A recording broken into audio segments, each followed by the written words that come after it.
Hello, नमस्कार. Feel the hill bye ज्योती या YouTube चॅनलमध्ये तुम्हा सर्वांचे स्वागत आहे. आज मी तुमच्यासाठी गुढीपाडवा स्पेशल व्लॉग घेऊन आले आहे. तर गुढीपाडव्याच्या खरेदीसाठी आम्ही गेलो होतो ठाणे येथील फुल मार्केटमध्ये. हे मार्केट ठाणे येथे स्टेशनजवळ आहे आणि इथेही होलसेल रेटमध्ये विविध प्रकारची फुले मिळतात. जसे मार्केट दादरला आहे त्या प्रकारचेच काहीसं थोडं लहान ठाणे येथेही हे मार्केट आहे. तर इथे शेवंती, गुलाब, मोगरा, बिजली, झेंडू असे अनेक प्रकारची फुलं मिळतात. आम्ही त्यातले निवडक फुलं घेऊन आलो होतो घरी आणि त्यापासून मी हार बनवणार आहे. हे हार गुढीपाडव्यासाठी म्हणजे गुढीसाठी, देवघरातील देवांच्या फोटोंसाठी, तसेच काही फुलं सजावटीसाठी मी वापरणार आहे. त्याचबरोबर आम्ही आंब्याचे डाळं, कडुलिंबाचा पाला, दुर्वा, बेल, तुळस हे देखील आम्ही त्या मार्केटमधून घेऊन आलो होतो. आता मी तुम्हाला दाखवणार आहे की मी हार बनवणार आहे. असं फार काही विशेष नाही, पण हार बनवण्याची माझ्या घरात सर्वांनाच खूप आवड आहे आणि हे असे विविध फुलांचे हार बनवताना मनाला एक वेगळाच आनंद मिळतो.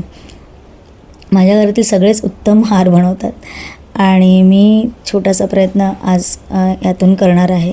मी हे गुढीसाठी हा हार बनवत आहे आणि त्यासाठी इथे मी शेवंती, बिजली, अष्टर, झेंडू, गुलाब, आंब्याची पानं इत्यादीचा वापर करणार आहे. असा हा हार बनवताना मनात अनेक विचार येतात. म्हणजे आम्ही जुन्नरला अनेक वेळेला जातो. आमचे तिथे नातेवाईक राहतात आणि तिकडे फुलशेती फार मोठ्या प्रमाणात होते आणि आम्ही ज्या वेळेस जुन्नरला जातो त्यावेळेस ओळखीचे किंवा काही आहेत त्यांना विचारून आम्ही त्यांच्या शेतमाळ्यात जातो. तिकडे त्यांची फुलाची शेती असते आणि मग त्यांना विचारूनच त्यांच्या परवानगीने आम्ही काही फुले तोडतो आणि काही वेळेस आम्ही त्यांना पैसेही देऊ करतो, पण त्यावेळेस ते घेतही नाहीत आणि थोडीशी फुलं द्यायला ते शेतकरी बांधव जे आहेत ते आम्हाला परवानगी देतात आणि त्यावेळेस जे फुलं तोडताना जो आनंद येतो ना तो काही औरच आहे. म्हणजे खूप खूप मजा येते, खूप आनंद येतो आणि काही काळ आम्ही अगदी हरवून जातो.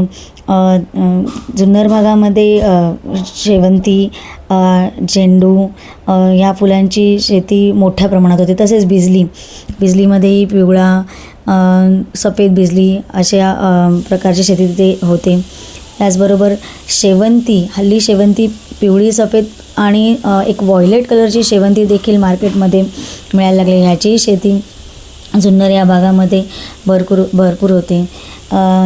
आम्ही तिथे गेल्यानंतर नक्कीच फुलमळा किंवा भाज्यांची मळे असतात तिथे विजिट करतो आणि खरंच आमच्या सगळ्या फॅमिली मेंबरना तिकडे खूप मजा येते आणि फुलांची आवड घरात सगळ्यांनाच असल्यामुळे सगळेच आम्ही त्या गोष्टीचा आनंद लुटतो. अशा प्रकारे हा मोठा जो हार मी बनवला आहे तो गुढीसाठी बनवला आहे आणि आता हा हार माझा रेडी झालेला आहे. पहा कसा दिसतोय तो. आता इथे मी काही मोगऱ्याचे गजरे आणले होते. मी अगदी कळीचा गजरा निवडून आणला होता जेणेकरून मला गुढीपाडव्याच्या दिवशी ही फुलं फुललेली दिसतील आणि त्यापासून मी देवघरातील जे देवांचे फोटो आहेत त्यासाठी हा हार मी वापरेन. कारण मग आत्तापासून जर मी फुललेल्या कळ्यांचा जर हार आणला असता तर मग म्हणजे 2 दिवसांनी तो अगदी सुकलेला म्हणजे किंवा फुलं त्याची कोमेजून गेली असती. म्हणून मी मुद्दामून हा कळ्यांचा हार आणला आहे आणि असा गजरा जर आपण आणून फ्रीजमध्ये ठेवला तर अगदी छान राहतो. अशा प्रकारे मी एका गजऱ्याला अजून आणखी फुले जोडून त्याचा एक हार केला आहे. देवघरातील फोटो फार मोठे नाही आहेत, लहानच आहेत अगदी आणि असे फोटोंसाठी हा जो मी हार आहे तो बनवला आहे. अगदी गोड दिसतोय ना. तसेच अजूनही मी 4 फोटो आहेत देवघरात, तर त्यासाठी हे 4 हार बनवून घेतलेले आहेत मी आणि अशा प्रकारे ते हार माझे तयार झालेले आहेत. तर आता गुढीपाडव्याच्या दिवशी अशा प्रकारे हे हार देवघरातील फोटोंना घातले आहेत आणि खरंच देव अगदी शोभून दिसत आहे त्याच्यामध्ये. खरंच अगदी प्रसन्न वाटते घरामध्ये. मोगऱ्याच्या फुलांचा सुवास अगदी दरवळला आहे. आणि आता मला बाहेर रांगोळी काढायची आहे, त्यानंतर गुढीची तयारी करायची आहे. मी रांगोळी माझी काढून पूर्ण झालेली आहे. अगदी छोटीशी रांगोळी मी बाहेर काढली आहे.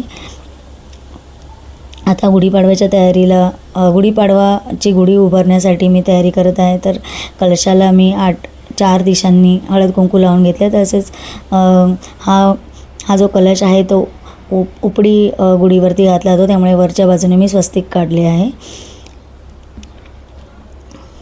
आता मी गुढीची जी काठी आहे तिला कडुलिंबाचा पाला,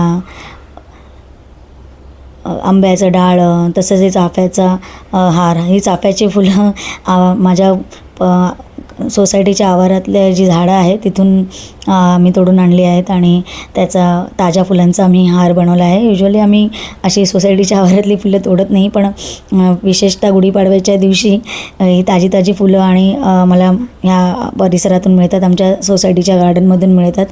आणि ही जी फुलं आहेत इथे आमच्या सोसायटीच्या गार्डनमध्ये याची खूप झाडं आहेत आणि त्याला प्रचंड फुलं येतात. अशा प्रकारे कडुलिंबाचा पाला, आंब्याचं डाळं, हार आणि गुढीची जी साडी होती जी रेडीमेड मी जुन्नरवरूनच मागवली होती. जुन्नरला आमच्या परिचयाचे एक आहेत, त्यांनी यावेळेस ह्याचा छोटासा बिझनेस केला होता आणि त्यांनी मला त्याचा व्हिडिओ पाठवला होता, तर त्यांच्याकडनं मी ती मागून घेतली होती. तसंच साखरेची गाठीही ह्या गुढीला आता मी लावली आहे.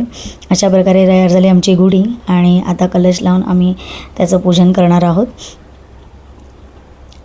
गुढी अगदी छान थाटात आमची उभी राहिली आहे.